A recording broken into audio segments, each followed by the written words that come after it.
I think we all have to agree that 2021 has been an amazing year as far as UFC events go, particularly the pay-per-views, and UFC 266 did not buck the trend.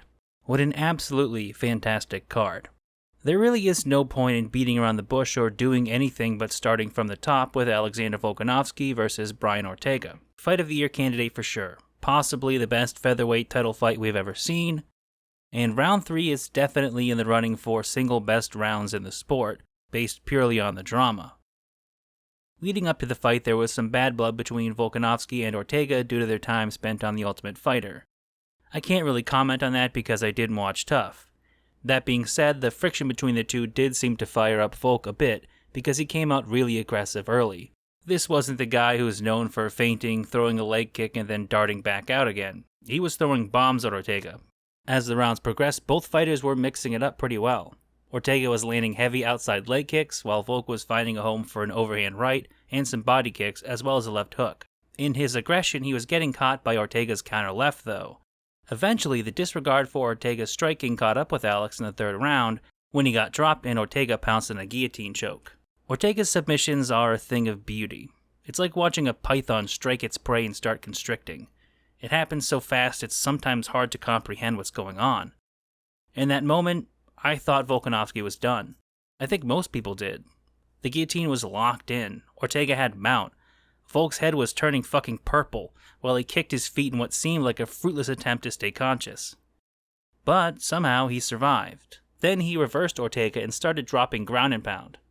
But he got overconfident and fell right into a triangle choke that looked as hopelessly tight as the guillotine did only moments before. And yet again, Volkanovsky showed Benson Henderson level invulnerability to submissions. He reversed Ortega a second time and started landing even harder ground and pound. When the bell rang, Ortega could not get up on his own. In my personal opinion, the fight should have been called here, but Herb Dean is completely incompetent as a ref these days, so we just stood and watched as Ortega's corner physically pulled him up onto a stool. To add to the officiating silliness, both of Ortega's eyes were swelling up. So Herb called the doctor in and they played the guessing game as to whether or not Ortega could see, eventually allowing him to continue. In the fourth round, Ortega looked completely spent, but managed to get a takedown and attempted another guillotine. Like before, he was reversed, and this is where Volkanovsky really started laying into him with heavy shots in the ground. And we come to another bad reffing moment from Herb Dean. Ortega wasn't really offering up any resistance on the ground. He was getting drubbed and barely managing to survive. It probably should have been stopped, but Dean decided to let it go into the fifth. By this point, Volkanovsky had finally slowed down a bit, probably from treating Ortega like a punching bag for 8 minutes. Another possibility is that it seemed a little bit like Volkanovsky was taking it easy on Ortega after beating him so viciously for 2 rounds. Either way, this round was a bit more tentative. Ortega also seemed to get something of a second wind and was able to get in a few good shots. It was the least action-packed round of the fight, but they still ran out the last few seconds with a fiery conclusion. Overall, it was a masterful performance by Volkanovsky, who, aside from a few moments of danger, picked Ortega apart on every level. I think this fight will go down as a classic, not just in the featherweight division, but in MMA as a whole. And hopefully it goes a long way to changing the perception of Alexander in the minds of MMA fans who were soured on him because of the Max Holloway fights. Personally, I want nothing more than to see a third fight between them, because they stand head and shoulders above the rest of the division.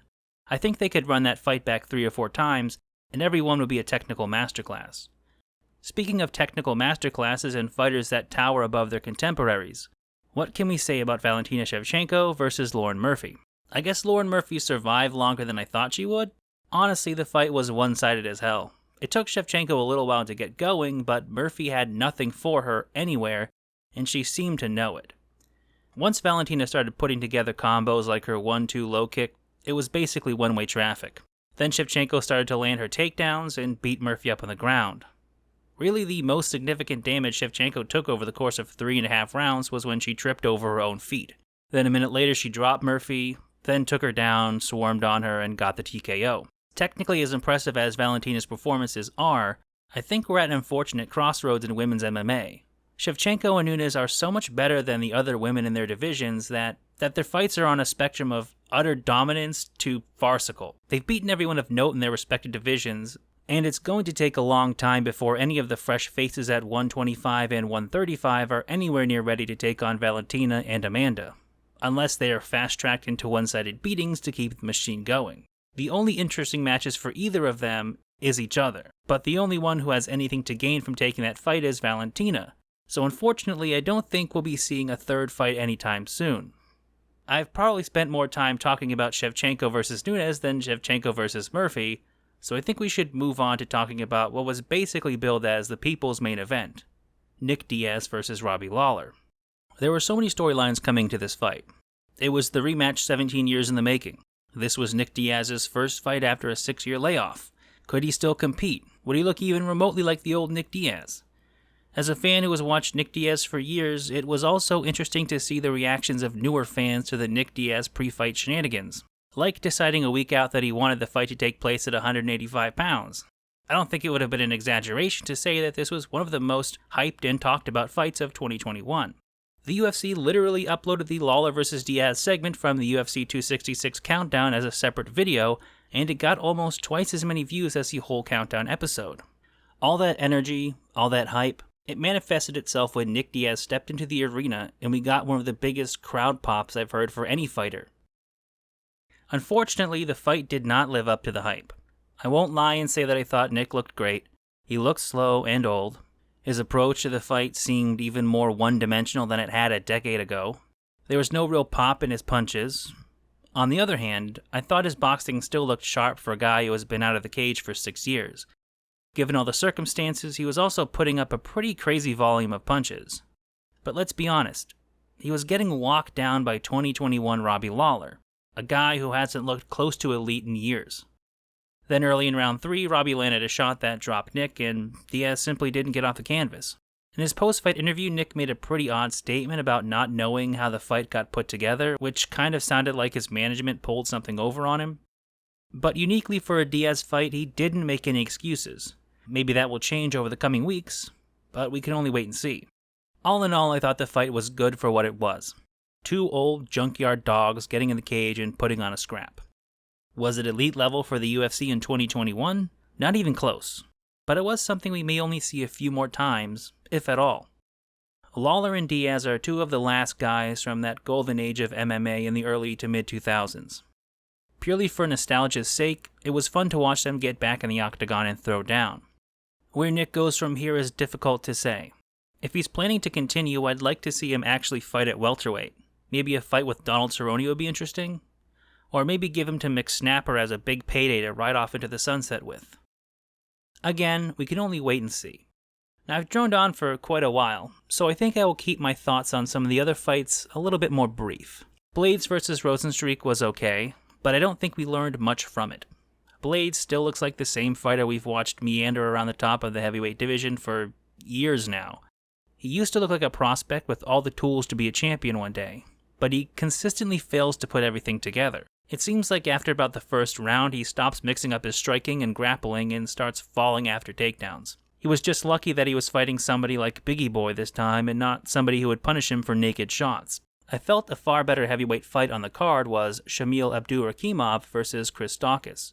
After so long with only a few guys at the top, I think we're entering a heavyweight golden age with all these young technical heavyweights like Daukaus, Aspinall, and of course Cyril Gane, among others.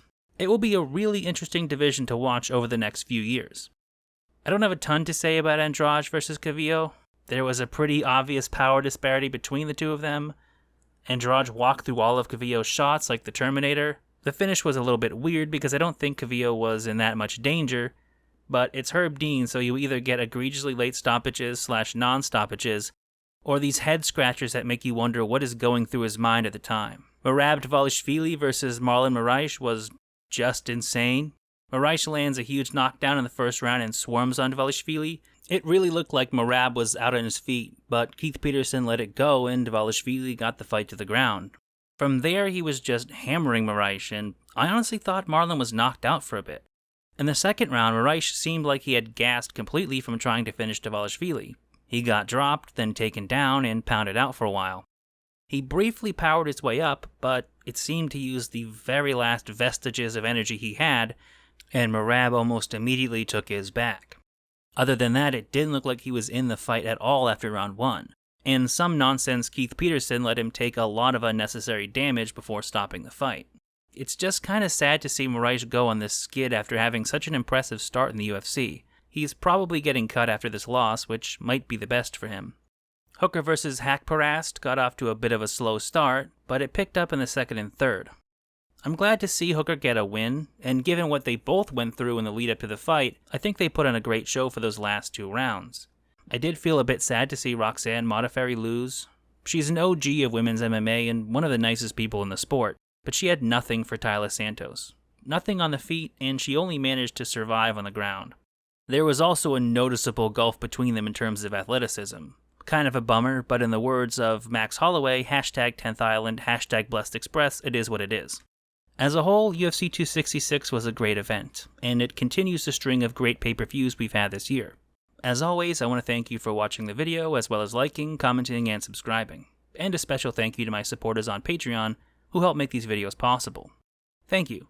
Jabroni, Big Gay Lion Supporters of America, Fightback CBD, Waterweed Dunehair B, GGGG Lopez, Ryan Sidor, Zelda Z, Dan Thomas, Mike Roballs, Firebrand, Trey Bolus, Lord Spoldemort, Snepsts, Ryan Williamson, I Said No Cops, Paulo Gomez, Alex, Ratman, Max, Tamby Helmick, Bart Wackenar, The Son of Man, Neem, and Kevin Howard.